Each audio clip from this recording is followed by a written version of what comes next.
मित्रों नमस्कार। सुधीर पांडे पूर्वांचल के YouTube चैनल पर आपका स्वागत है, अभिवादन है, अभिनंदन है। बात करेंगे तेजस्वी के एक मित्र हैं के अंबाराम,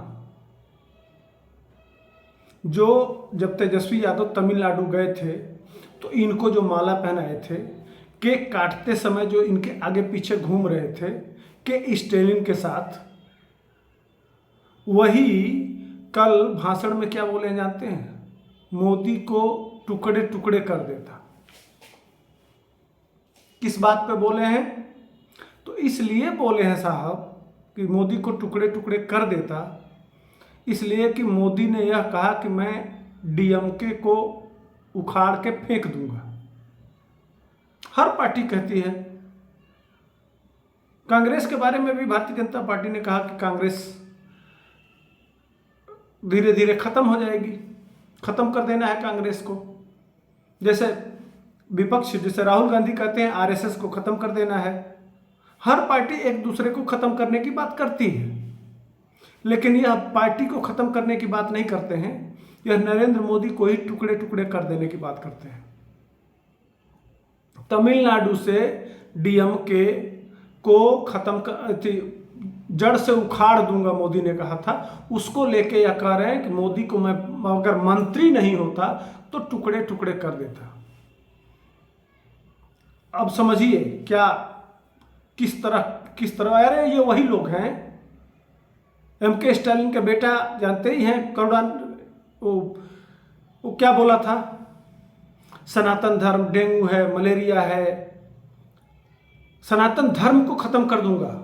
ये कह सकते हैं कि इस देश से जो हिंदू धर्म, सनातन धर्म है, उसको खत्म कर सकते हैं, लेकिन इनकी पार्टी को अगर कोई कह दे कि जड़ से उखाड़ दूंगा मैं, तो उसको एक टुकड़े टुकड़े करके काट के फेंक देंगे। किसको? जो देश के जनता के द्वारा चुने हुए प्रधानमंत्री हैं, जिसका डंका विश्व में बजता है, उनको टुकड़े टुकड़े करके ये तेजस्वी के मित्र खत्म कर देंगे। अब सोचिए कैसे कैसे मित्र हैं, कैसी विचारधारा है, कैसे लोग हैं। वहाँ जाके साहब तेजस्वी भाई वहाँ रोड का वो फीता काटते हैं और रोड का इनॉग्रेशन करते हैं, उसका इनॉग्रेशन करते हैं वो, समझिए, इनके नाम से। और उनके एमके स्टालिन के पिताजी की मूर्ति का अनावरण करते हैं, सब कुछ करते हैं। उन्होंने ही मनीष कश्यप जैसे पत्रकार को अपने मित्र से कह के और जेल में डलवाया था। यह वही लोग हैं जो मनीष कश्यप को जेल में डलवाए थे।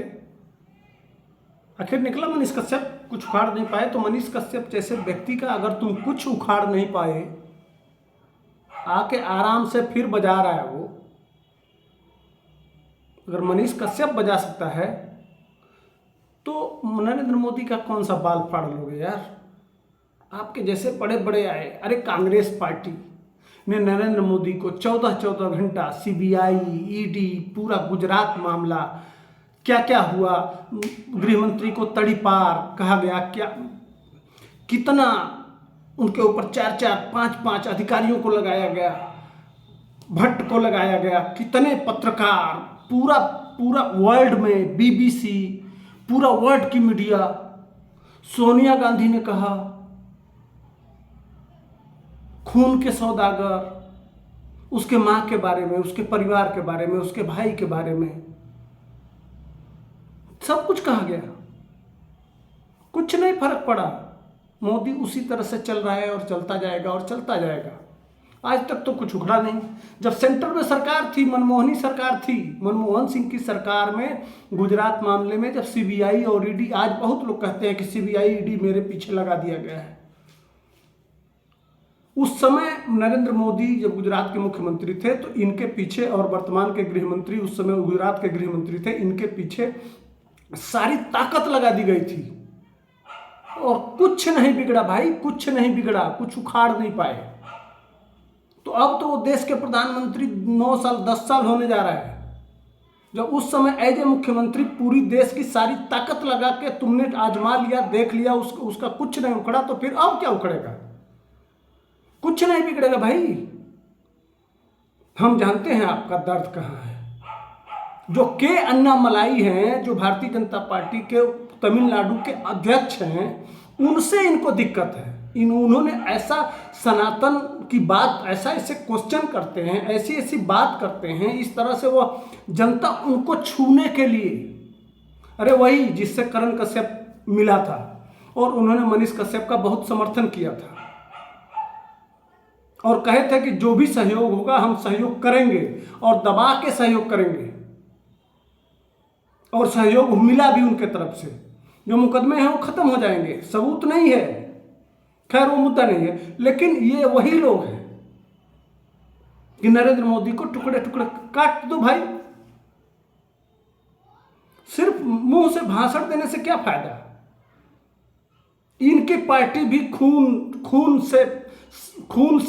से बनी हुई है। ये है ये लोग, ये है इनकी सोच, ये है इनकी विचारधारा। एक तरफ राहुल गांधी कहते हैं हम प्रेम बांटने जा रहे हैं, मोहब्बत की दुकान चला रहे हैं, नफरत की बाजार में मोहब्बत की दुकान। तो ये नफरत, ये मोहब्बत की दुकान है राहुल गांधी जी, तेजस्वी जी, या कौन क्या है? क्या कहता है ये? गजब का दोगलापन है भाई, पता नहीं कौन सा मिट्टी। आज जरा इस पे बोल के दिखाइए, अगर मोहब्बत की दुकान, इतना ही आपको मोहब्बत की दुकान खोलनी है तो आवाज़ नहीं निकलेगा, इसलिए कि वहाँ तो सब गठबंधन में है। न तेजस्वी यादव बोलेंगे, न लालू यादव बोलेंगे, न ममता बनर्जी बोलेंगी, कोई नहीं बोलेगा। आज सारे लोगों के सीट, हाँ माने मौका मिले तो सही बात है, इसलिए कि आप लोगों की दुकान बंद कर दिया है। गड्डी गड्डी नोट मिल रहा है ना। 2-3 मंत्री तमिलनाडु के भी पकड़े गए हैं, वहाँ भी शिक्षा घोटाला हुआ है, पैसा लेके नौकरी दिया गया है।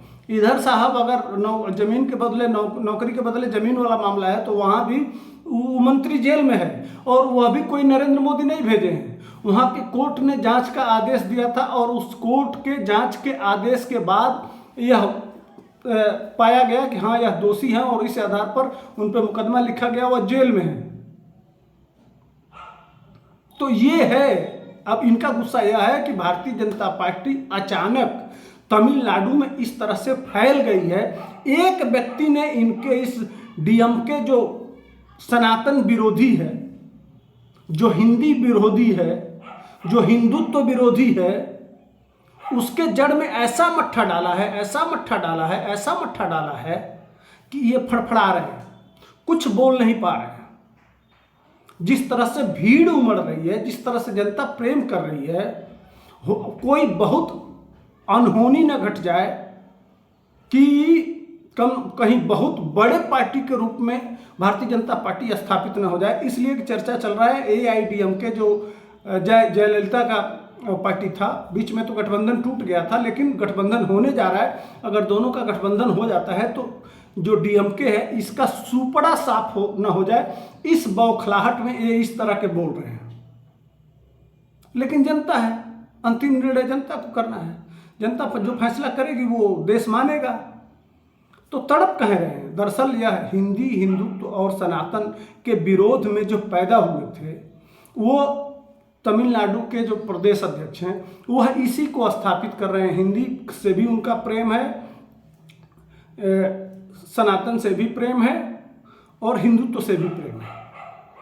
वो देश के साथ, राष्ट्रवाद के साथ चलने के लिए, माने तमिलनाडु को यह जो काट के चलने की बात करते हैं, यह अपना देश नहीं मानते हैं, न भारत की संस्कृति अपना मानते हैं, ये अलग मानते हैं कि हम अलग हैं। यह जो पैदा हुआ था तमिलनाडु में, उसको लगभग एक अलग विचारधारा, अलग स्वैग, अलग भीड़ और मंथन करने पे मजबूर कर दिया है के अन्नामलाई ने। वह दर्द, अन्नामलाई को भी मार देने के लिए बहुत प्रयत्न किया जा रहा है, लेकिन करके देखो, शायद याद रहोगे, यह देश बहुतों ने प्रयास किया था, और जब प्रयास किया तो क्या हुआ, उसका परिणाम सारा दुनिया जानता है। तो ये मेरा विश्लेषण कहता था। तब तक के लिए हमको दीजिए इजाज़त। जय हिंद, वंदे मातरम।